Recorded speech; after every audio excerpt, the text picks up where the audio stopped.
Terima kasih Tuhan Yesus, pada pagi hari ini berkumpul di embun pagi ini untuk memuliakan nama-Mu. Kami sudah memuji-muji Engkau di awal, kiranya dan firman-Mu. Tuhan, taburi kami dengan firman-Mu, dan biarlah hati kami terbuka lebar untuk bisa mendengarkan firman-Mu, bahkan kami bisa mengaplikasikan firman-Mu untuk kehidupan kami masing-masing. Bapa di surga, berkati Tuhan kami akan mendengarkan firman-Mu, untuk menyampaikan firman-Mu, biarlah isi hati-Mu boleh tersampaikan dan kami boleh siap mendengarkan firman-Mu. Di dalam nama Tuhan Yesus kami siap mendengarkan firman-Mu. Haleluya, amin. Amin. Terima kasih Bu Indrawati. Silakan Bu Erida Tambuna. Baik, shalom.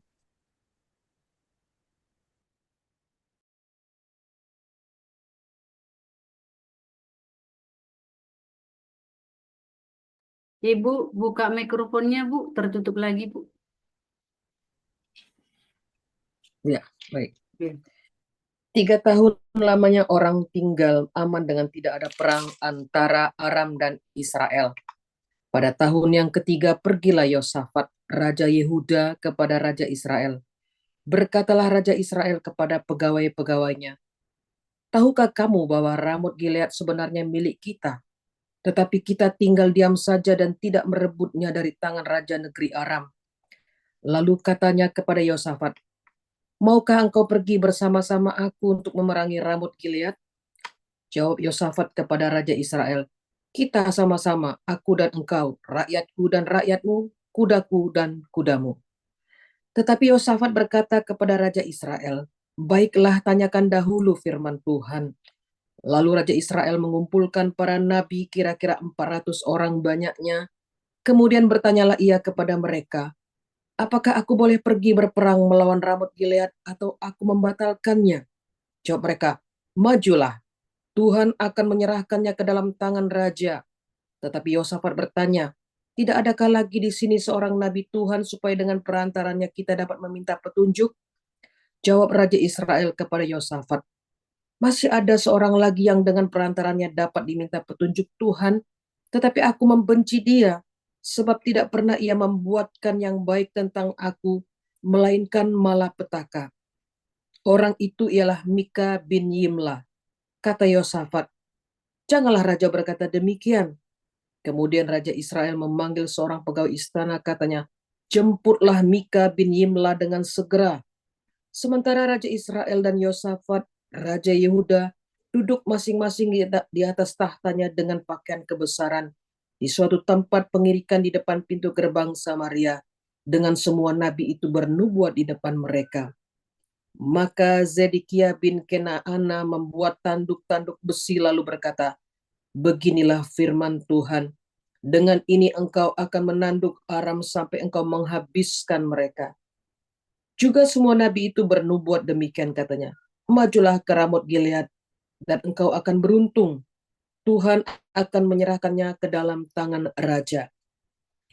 Suruhan yang pergi memanggil Mika itu berkata kepadanya, ketahuilah, nabi-nabi itu sudah sepakat meramalkan yang baik bagi raja. Hendaklah engkau juga berbicara seperti salah seorang daripada mereka dan meramalkan yang baik. Tetapi Mika menjawab, demi Tuhan yang hidup, sesungguhnya apa yang akan difirmankan Tuhan kepadaku, itulah yang akan kukatakan. Setelah ia sampai kepada raja, bertanyalah raja kepadanya, Mika, apakah kami boleh pergi berperang melawan Ramot Gilead atau kami membatalkannya? Jawabnya kepadanya, majulah dan engkau akan beruntung, sebab Tuhan akan menyerahkannya ke dalam tangan raja. Tetapi raja berkata kepadanya, sampai berapa kali aku menyuruh engkau bersumpah supaya engkau mengatakan kepadaku tidak lain dari kebenaran demi nama Tuhan? Lalu jawabnya, telah kulihat seluruh Israel bercerai-berai di gunung-gunung seperti domba-domba yang tidak mempunyai gembala. Sebab itu Tuhan berfirman, Mereka ini tidak punya tuan, baiklah masing-masing pulang ke rumahnya dengan selamat. Kemudian Raja Israel berkata kepada Yosafat, bukankah telah kukatakan kepadamu, tidak pernah ia menubuatkan yang baik tentang aku, melainkan hanya malapetaka. Kata Mika, sebab itu dengarkanlah firman Tuhan. Aku telah melihat Tuhan sedang duduk di atas tahtanya, dan segenap tentara surga berdiri dekatnya, di sebelah kanannya dan di sebelah kirinya. Dan Tuhan berfirman, siapakah yang akan membujuk Ahab untuk maju berperang, supaya ia tewas di Ramot Gilead? Maka yang seorang berkata begini, yang lain berkata begitu. Kemudian tampillah suatu roh, lalu berdiri di hadapan Tuhan. Ia berkata, aku ini akan membujuknya. Tuhan bertanya kepadanya, dengan apa? Jawabnya, aku akan keluar dan menjadi roh dusta dalam mulut semua nabinya. Ia berfirman, biarlah engkau memujuknya dan engkau akan berhasil pula. Keluarlah dan perbuatlah demikian. Karena itu, sesungguhnya Tuhan telah menaruh roh dusta ke dalam mulut semua nabimu ini. Sebab Tuhan telah menetapkan untuk menimpakan malapetaka kepadamu.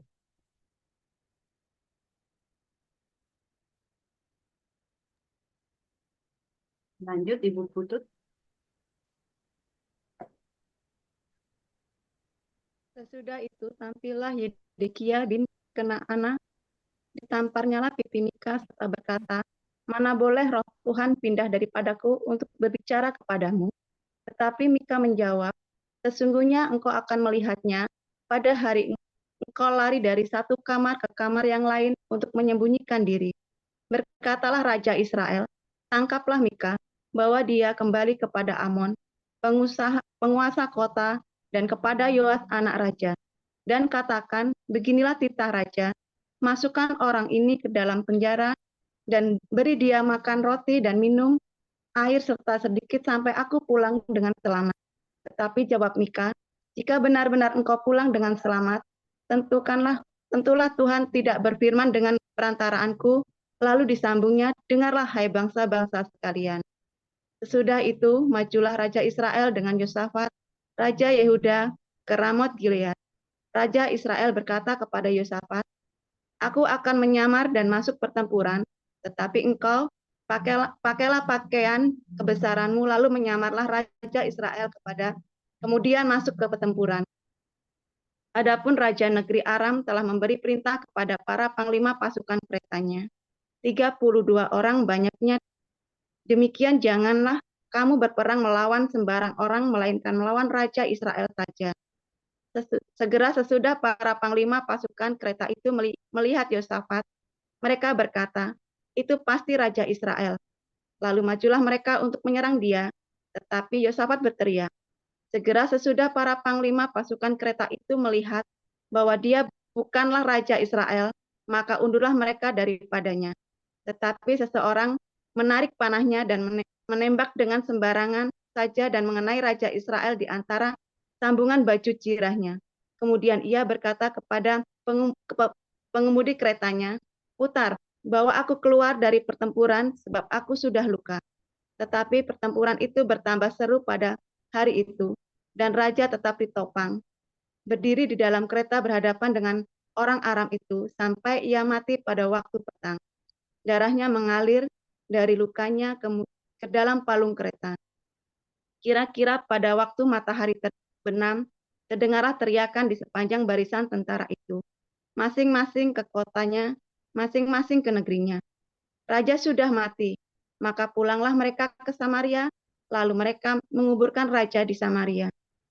Ketika kereta itu dicuci di tepi telaga Samaria, maka darah raja dijilat anjing, sedang perempuan-perempuan sundal mandi di tempat itu, sesuai dengan firman Tuhan yang telah diucapkannya.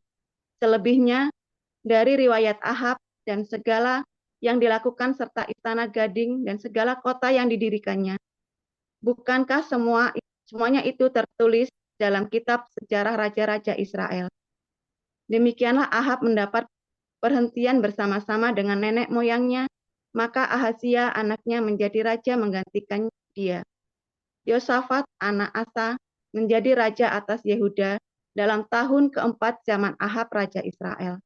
Yosafat berumur 35 tahun pada waktu ia menjadi raja, dan 25 tahun lamanya ia memerintah di Yerusalem. Nama ibunya ialah Azubah anak Silhi. Ia hidup mengikuti jejak Asa ayahnya. Ia tidak menyimpang daripadanya dan melakukan apa yang benar di mata Tuhan. Hanya bukit-bukit pengorbanan tidak dijauhkan, orang masih mempersembahkan dan membakar korban di bukit-bukit itu. Dan Yosafat hidup dalam damai dengan Raja Israel.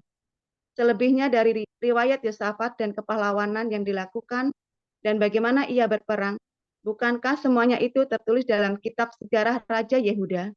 Dan sisa pelacuran bakti yang masih tinggal dalam zaman Asa ayahnya dihapuskannya dari negeri itu. Tidak ada raja di Edom, karena itu yang menjadi raja ialah seorang kepala daerah. Yosafat membuat kapal-kapal Tarsis untuk pergi ke Ofir mengambil emas, tetapi kapal-kapal itu tidak jadi pergi ke sana, sebab kapal-kapal itu pecah di Esion Geber. Pada waktu itu Ahazia, anak Ahab, berkata kepada Yosafat, "Baiklah anak buahku, pergi bersama-sama dengan anak buahmu dengan kapal-kapal itu." Tetapi Yosafat tidak mau. Kemudian Yosafat mendapat perhentian bersama-sama dengan nenek moyangnya, dan ia dikuburkan di samping nenek moyangnya di kota Daud, bapa leluhurnya. Maka Yoram anaknya menjadi raja menggantikan dia. Anak Ahab menjadi raja Israel di Samaria. Dalam tahun ke-17 zaman Yosafat, Raja Yehuda, dan ia memerintah atas Israel 2 tahun lamanya. Ia melakukan apa yang jahat di mata Tuhan, dan hidup menurut kelakuan ayahnya dan ibunya, dan Yerobeam bin Nebat yang telah mengakibatkan orang Israel berdosa. Ia beribadah kepada Baal dan sujud menyembah kepadanya, dan dengan demikian ia menimbulkan sakit hati Tuhan, Allah Israel, tepat seperti yang dilakukan ayahnya. Amin. Terima kasih, Bu Ros. Dilanjut dengan Kisah Para Rasul 5. Maaf Bu ya, ada backsound sedikit Bu. Ada seorang lain yang bernama Ananias. Ia beserta istrinya Safira menjual sebidang tanah. Dengan setahu istrinya, ia menahan sebagian dari hasil penjualan itu dan sebagian lain dibawa dan diletakkannya di depan kaki rasul-rasul. Tetapi Petrus berkata, "Ananias, mengapa hatimu dikuasai iblis sehingga engkau mendustai Roh Kudus dan menahan sebagian dari hasil penjualan tanah itu? Selama tanah itu tidak dijual, bukankah itu tetap kepunyaanmu? Dan setelah dijual, bukankah hasilnya itu tetap dalam kuasamu? Mengapa engkau merencanakan perbuatan itu dalam hatimu? Engkau bukan mendustai manusia, tetapi mendustai Allah." Ketika mendengar perkataan itu, rebalah Ananias dan putuslah nyawanya. Maka sangatlah ketakutan semua orang yang mendengar hal itu. Lalu datanglah beberapa orang muda, mereka mengapani mayat itu, mengusungnya keluar dan pergi menguburnya. Kira-kira 3 jam kemudian masuklah istri Ananias, tetapi ia tidak tahu apa yang telah terjadi. Kata Petrus kepadanya, "Katakanlah kepadaku, dengan harga sekiankah tanah itu kamu jual?" Jawab perempuan itu, "Betul, sekian." Kata Petrus, "Mengapa kamu berdua bersepakat untuk mencobai roh Tuhan? Lihatlah, orang-orang yang baru mengubur suamimu berdiri di depan pintu, dan mereka akan mengusung engkau jaga keluar." Lalu rebalah perempuan itu seketika itu juga di depan kaki Petrus, dan putuslah nyawanya. Ketika orang-orang muda itu masuk, mereka mendapati dia sudah mati. Lalu mereka mengusungnya keluar dan menguburnya di samping suaminya. Maka sangat ketakutanlah seluruh jemaat dan semua orang yang mendengar hal itu. Dan oleh rasul-rasul diadakan banyak tanda dan mujizat di antara orang banyak. Semua orang percaya, selalu berkumpul di Serambi Salomo dalam persekutuan yang erat. Orang-orang lain tidak ada yang berani menggabungkan diri kepada mereka, namun mereka sangat dihormati orang banyak. Dan makin lama makin bertambahlah jumlah orang yang percaya kepada Tuhan, baik laki-laki maupun perempuan. Bahkan mereka membawa orang-orang sakit keluar ke jalan raya dan membaringkannya di atas balai-balai dan tilam, supaya apabila Petrus lewat, setidak-tidaknya bayangannya mengenai salah seorang dari mereka. Dan juga orang banyak dari kota-kota di sekitar Yerusalem datang berduyun-duyun serta membawa orang-orang yang sakit dan orang-orang yang diganggu roh jahat, dan mereka semua disembuhkan. Akhirnya mulailah imam besar dan pengikut-pengikutnya, yaitu orang-orang dari mazhab Saduki, bertindak sebab mereka sangat iri hati. Mereka menangkap rasul-rasul itu, lalu memasukkan mereka ke dalam penjara kota. Tetapi waktu malam, seorang malaikat Tuhan membuka pintu-pintu penjara itu dan membawa mereka keluar. Katanya, "Pergilah, berdirilah di bait Allah dan beritakanlah seluruh firman itu kepada orang banyak." Mereka mentaati pesan itu dan menjelang pagi, masuklah mereka ke dalam bait Allah, lalu mulai mengajar di situ. Sementara itu imam besar dan pengikut-pengikutnya menyuruh mahkamah agama berkumpul, yaitu seluruh majelis tua-tua bangsa Israel, dan mereka menyuruh mengambil rasul-rasul itu dari penjara. Tetapi ketika pejabat-pejabat datang ke penjara, mereka tidak menemukan rasul-rasul itu di situ. Lalu mereka kembali dan memberitahukan. Katanya, kami mendapati penjara terkunci dengan sangat rapinya, dan semua pengawal ada di tempatnya di muka pintu. Tetapi setelah kami membukanya, tidak seorang pun yang kami temukan di dalamnya. Ketika kepala pengawal bait Allah dan imam-imam kepala mendengar laporan itu, mereka cemas dan bertanya, apa yang telah terjadi dengan rasul-rasul itu? Tetapi datanglah seorang mendapatkan mereka dengan kabar. Lihat, orang-orang yang telah kamu masukkan ke dalam penjara ada di dalam bait Allah dan mereka mengajar orang banyak. Maka pergilah kepala pengawal serta orang-orangnya ke bait Allah, lalu mengambil kedua rasul itu, tetapi tidak dengan kekerasan, karena mereka takut kalau orang banyak melempari mereka. Mereka membawa keduanya dan menghadapkan mereka kepada mahkamah agama. Imam besar mulai menanyai mereka, katanya, dengan keras kami melarang kamu mengajar dalam nama itu. Namun ternyata kamu telah memenuhi Yerusalem dengan ajaranmu, dan kamu hendak menanggungkan darah orang itu kepada kami. Tetapi Petrus dan rasul-rasul itu menjawab, katanya, kita harus lebih taat kepada Allah daripada kepada manusia. Allah nenek moyang kita telah membangkitkan Yesus yang kamu gantungkan pada kayu salib dan kamu bunuh. Dialah yang telah ditinggikan oleh Allah sendiri dengan tangan kanannya menjadi pemimpin dan juru selamat, supaya orang Israel dapat bertobat dan menerima pengampunan dosa. Dan kami adalah saksi dari segala sesuatu itu, kami dan Roh Kudus yang dikaruniakan Allah kepada semua orang yang mentaati Dia. Mendengar perkataan itu, sangatlah tertusuk hati mereka, dan mereka bermaksud membunuh rasul-rasul itu. Tetapi seorang Farisi dalam mahkamah agama itu yang bernama Gamaliel, seorang ahli Taurat yang sangat dihormati di seluruh orang banyak, bangkit dan meminta supaya orang-orang itu disuruh keluar sebentar. Sesudah itu ia berkata kepada sidang, "Hai orang-orang Israel, pertimbangkanlah baik-baik apa yang hendak kamu perbuat terhadap orang-orang ini. Sebab dahulu telah muncul si Tedas yang mengaku dirinya seorang istimewa, dan ia mempunyai kira-kira 400 orang pengikut. Tetapi ia dibunuh dan dicerai-berailah seluruh pengikutnya dan lenyap. Sesudah dia, pada waktu pendaftaran penduduk, muncullah si Yudas, seorang Galilea. Ia menyeret banyak orang dalam pemberontakannya, tetapi ia juga tewas dan cerai-berailah seluruh pengikutnya. Karena itu aku berkata kepadamu, janganlah bertindak terhadap orang-orang ini. Biarkanlah mereka, sebab jika maksud dan perbuatan mereka berasal dari manusia, tentu akan lenyap. Tetapi kalau berasal dari Allah, kamu tidak akan dapat melenyapkan orang-orang ini. Mungkin ternyata juga nanti bahwa kamu melawan Allah. Nasihat itu diterima. Mereka memanggil rasul-rasul itu lalu menyesah mereka dan melarang mereka mengajar dalam nama Yesus.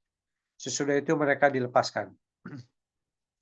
Rasul-rasul itu meninggalkan sidang mahkamah agama dengan gembira, karena mereka telah dianggap layak menderita penghinaan oleh karena nama Yesus. Dan setiap hari mereka melanjutkan pengajaran mereka di bait Allah dan di rumah-rumah orang, dan memberitakan Injil tentang Yesus yang adalah Mesias. Amin. Demikian firman Tuhan. Amin. Terima kasih lektor kita pada hari ini, Bu Erida Tambunan, Pak Yudi Lesmana, dan Ibu Putut. Kita akan mendengarkan renungan yang berjudul Betapa Sakitnya N26. Silakan Pastor Paul. Mikrofonnya dibuka, Pak. Oke. Alah nih judulnya nih. Masa N26 sakit? Berarti kalau betapa sakitnya gila dong saya.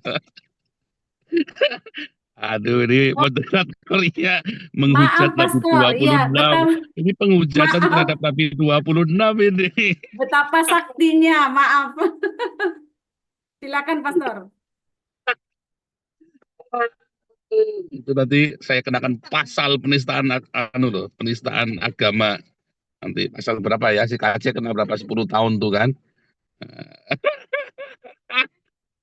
Aduh, lucu-lucu ya. Jadi nggak jadi sakti dong ini. Jadi ini kasih pengantarnya udah nggak enak nih.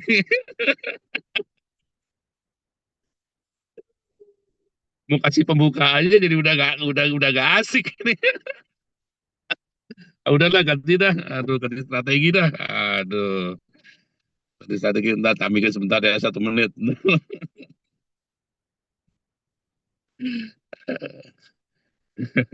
Ya, oke saudara bercanda ya saudara ya. Nah gitu lah, ngeliat judul langsung kejang-kejang, sombong Nabi 26, sakti.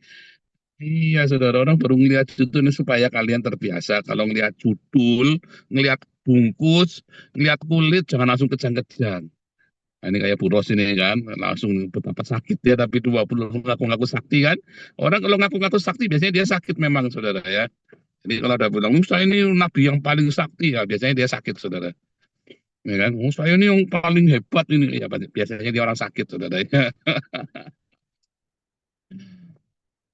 Jadi saudara, memang ya sekarang ini ada gejala-gejala ya, pendeta merasa dirinya paling baik, pendeta atau apologet merasa dirinya paling baik, agama-agama merasa dirinya paling baik, ya saudara ya, lalu yang lain jelek semua. Nah itu orang-orang sakit tuh saudara. Orang-orang beragama yang dirinya merasa paling baik, paling suci, paling mulia itu orang sakit. Makanya Indonesia ya isinya orang sakit itu ya, merasa paling suci, agamanya paling benar. Nah itulah orang sakit itu. Orang yang merasa agamanya paling benar itu orang sakit, saudara. Ya, orang yang merasa paling benar sendiri, pokoknya kalau suamimu merasa benar sendiri, istrimu merasa benar sendiri, dia sakit. Maklumi saja. Nah, pegang patuknya, pegang di patuknya. Oh, pantes. Gitu, saudara. Aduh, nggak dijatah lu sebulan mati lu. Lagi ngamuk. Oh, pantes.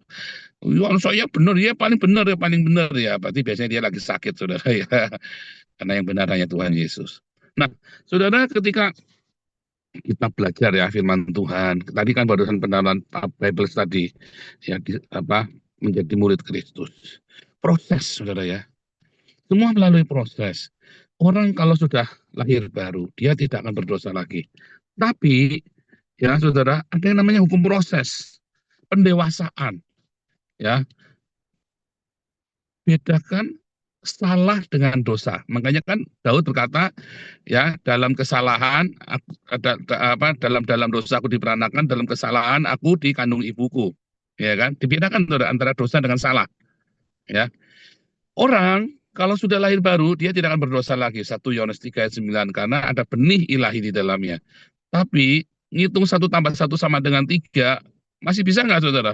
1 tambah dengan 1 berapa? 3 kayak tadi ya. Udah terang-terang tulisannya betapa saktinya Nabi 26. Masih bikin salah betapa sakitnya Nabi 26. Coba bayangin. Apakah dosa? Ya, enggak, salah. Tapi kan tidak dosa. Cuman dia berdosa kepada saya, saudara tadi kan. Bukan berdosa kepada Tuhan. Masa Nabi 26 dibilang sakit? Kan nggak benar, saudara kan. Nah, orang bisa salah, saudara. Ketika kamu lahir baru, kamu bisa salah. Tapi kamu tidak bisa berdosa lagi. Ya, kamu tidak bisa berdosa, tapi kamu bisa bikin salah. Ketika misalnya nih, kamu tidak sengaja ngambil keputusan, waduh, bangkrut saudara, dosanya. Bisa kan, salah kan? Ngambil keputusan, aduh, keputusannya salah, ya, bisa salah saudara. Tapi ketika orang-orang itu sudah lahir baru di dalam Tuhan, ya, nah ini kemarin ya, lanjutin kemarin tahun ular, saudara ya. Kalau kamu sudah di dalam Tuhan, waktu kamu mau ngambil keputusan, kamu berdoa sama Tuhan, Tuhan tolong aku. Ingat, semua keputusan yang kamu ambil, dalam kegundahanmu, kamu harus keputusan yang karena cinta, bukan karena nafsu, bukan karena dendam, bukan karena kebencian, tetapi keputusan yang karena cinta. Ya, keputusan yang karena cinta itu ya adalah kasih, sukacita, damai sejahtera, kebaikan. Ada kasih, ada sukacita. Ya, dan kamu jangan sampai keputusan itu sedikit mungkin orang dirugikan. Jangan cari keputusan yang akhirnya ada orang yang dirugikan. Kalau bisa win-win dalam semua transaksi. Ya, bahkan di dalam mengambil keputusan untuk keluarga, untuk apa, sebisa mungkin jangan sampai karena kamu biarin aja, kurang ajar kok itu. Nah, itu namanya bukan karena cinta. Ya, saudara ya. Keputusan yang karena cinta, karena kasih, dan ada sukacita, ada damai sejahtera, ada kebaikan di sana, ada kemurahan hatimu, ada kesabaran, ada kesetiaan, ada penguasaan diri, dan disertai dengan rasa cukup. Ya kan? Berikanlah pada kami hari ini makanan kami yang secukupnya. Ya, bukan berikanlah pada hari ini makanan kami hamburger 5, mie ayam 4. Saudara, itu namanya lebih dari cukup lojo. Berarti kamu tidak karena cinta keputusan itu. Sekalipun keuntungannya menggiurkan, didasari dengan cinta, saudara. Mungkin kelihatannya ada kurang ya, tapi nggak ada yang dirugikan. Semuanya bahagia. Ya, kamu tidak nyakitin adikmu, kakakmu, atau kamu tidak ngeleting orang lain. Ambil keputusan itu, saudara. Bukan kamu takut, bukan enggak. Tapi kamu supaya kamu setelah ambil keputusan, setelah kamu dapat berkat, berkat itu tidak menjerat kamu. Itu pasti keputusan dari Tuhan. Tapi rugi kelihatannya enggak. Kalau kamu lahir baru di dalam Tuhan, kamu bisa salah ambil keputusan. Tetapi kamu tidak akan masuk di dalam dosa. Artinya kamu tidak akan masuk dalam cobaan. Ya, ketika kamu bisa salah ambil keputusan kamu, tapi kamu tidak akan masuk di dalam pencobaan. Di zaman perjanjian lama, raja datang sama nabi. Raja ini kan seorang politikus. Dia yang membuat kebijakan policy hukum negara. Tapi nabilah yang menentukan arah kerajaan itu, saudara. Kita mau ke sana. Makanya nabi itu kan jadi navigator kan. Nabi itulah para navigator. Raja itu cuma yang pegang setir. Tapi saya punya navigator, kalau saya nggak nurut, ya saya nyasar, saudara. Ketilang. Ya, dan navigatornya ada nih kecepatan maksimum 120 km per jam, nanti dia merah. Kalau saya bablasin, kalau di Eropa ya, ada blitz 400 euro dah. Bukan, saudara ya. Mabok dah, 7 juta itu dendanya ya, saudara ya. Mau mengelak nggak bisa, karena ada kameranya, ada fotonya, ada kecepatannya, semuanya tertera semua. Ya, canggih sekali. Nah, kalau navigator, kalau seorang nabi sudah menentukan arah, maka raja ini kendalinya harus ngikut. Nah, tapi dalam perjanjian baru kan tidak mengenal seperti itu. Kamu kan tidak nunggu para nabi. Tapi kamu harus bertanya sendiri karena ada Roh Kudus, ada Roh Allah di dalam kamu. Ketika mengambil keputusan, kamu harus mengambil keputusan ini, kamu berdoa. Kadang-kadang melibatkan hamba-hamba Tuhan, kamu nanya, minta pertimbangan. Tetapi hamba-hamba Tuhan ini kan juga nggak ngerti bisnis. Atau kamu nanya kepada kamu seorang tentara. Lalu kamu mau berangkat ke lawan KKB, masa kamu nanya pendetanya nggak pernah perang, saudara, ya kan? Malah begitu untuk nggak ke KKB malah pengen tahu pendetanya kan, tahu gimana? Udah nembak berapa orang lu? Kamu udah bunuh berapa orang? Malah ikut ngerumpi, saudara ya. Wah, hebat, udah mati wong 5, saudara. Pendetanya malah ikut tepuk tangan, kan edan, saudara. Kadang-kadang kamu tidak bisa nanya pendeta. Pendeta itu hanya memberikan jawaban yang mengambang. Kamu harus berdoa. Harus berdoa. Ada suara kenabian nanti datang dalam hidupmu, ya, dan itulah yang akan menuntun hidupmu, rema dari Roh Kudus. Rema, makanya selalu berdiakonia, berbuat baik senantiasa, supaya bacaan-bacanya yang tertulis itu, logosnya itu jadi rema. Nah, saudara, kalau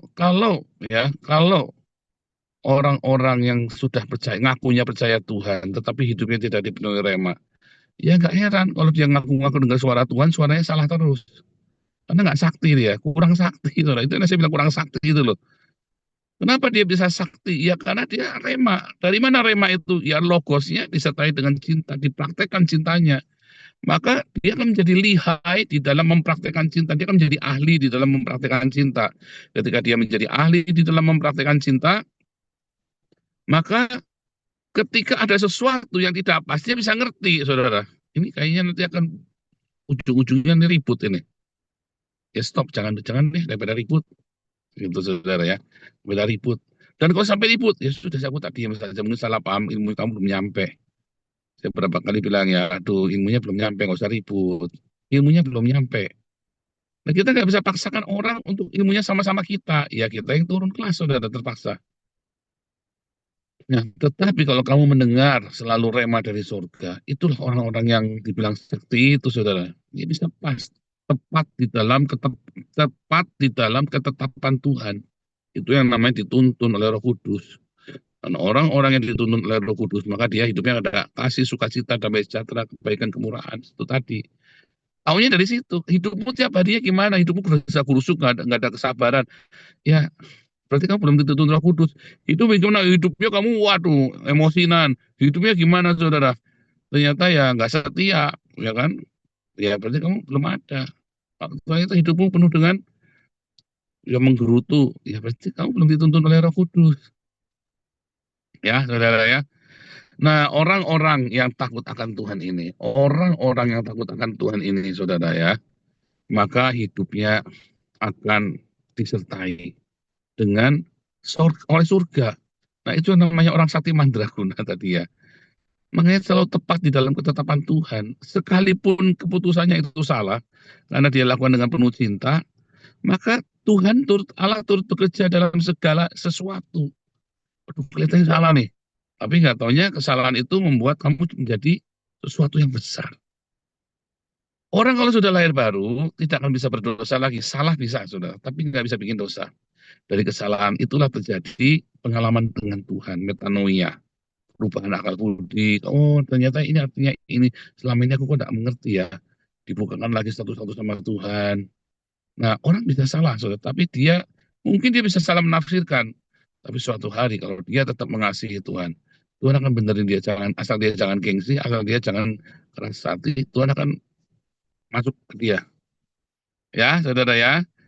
Jadi saya ulangin, orang kalau sudah lahir baru, dia bisa bikin salah. 1+1 berapa? 3, Pak. Mantap. Bisa, saudara, salah. Tapi dia tidak bisa berdosa lagi. Tidak bisa tersesat lagi, maksudnya ya. Tidak bisa hamartia lagi. Tetapi ketika kamu ada bikin kesalahan, ya, dan kamu serahkan sama Tuhan, maka Tuhan akan bekerja dalam segala sesuatu mendatangkan kebaikan bagimu. Dan orang-orang yang merendahkan hatinya, ya, ketika ada hal-hal yang salah dalam hidupnya, maka Tuhan akan kayak kalau komputer di defrag, saudara. Tuhan akan, kalau benang kusut itu nanti akan diulur, saudara ya. Akan dilungsungin, sudah dilepas benang kusutnya itu. Karena kesalahan itu bisa diperbaiki. Ya, semua yang kamu lakukan kalau kamu sudah di dalam Tuhan bisa diperbaiki. Nah, itulah orang-orang ya, yang berkenan sama Tuhan, orang-orang yang sudah hidupnya sudah merdeka, udah nggak ngandulin anak, istri, udah nggak ngandulin apa-apa lagi. Bahagia, saudara. Itulah surga, itulah paradiso kita. Ya, makanya kalau lagi udah tua, ya sudah sendirian, Anda yang sudah pensiunan, jangan malah cari berondong atau malah cari gendakan kawin lagi, saudara. Gunakan kesempatan yang ada untuk fokus sama Tuhan. Anda anak muda, ya kalau kamu ada nggak usah cari masalah. Jangan balapan di jalan, di pinggir jalan, orang kota, cari Tuhan. Apalagi kalau kamu punya bakat. Ya, anak-anak, ya orang tua, ibu-ibu, bapak-bapak, ya gunakan waktu yang ada dengan cinta, saudara. Sebab cinta itulah yang akan menuntun cinta. Tanpa cinta itu, kamu tidak akan bisa dituntun oleh cinta. Jadi kamu harus punya cintanya Tuhan Yesus, minta. Ya, maka ketika kamu minta ada kelahiran baru di sana, mungkin badan kita sama, tetapi jiwa kita dirubah sama Tuhan Yesus. Amin. Haleluya.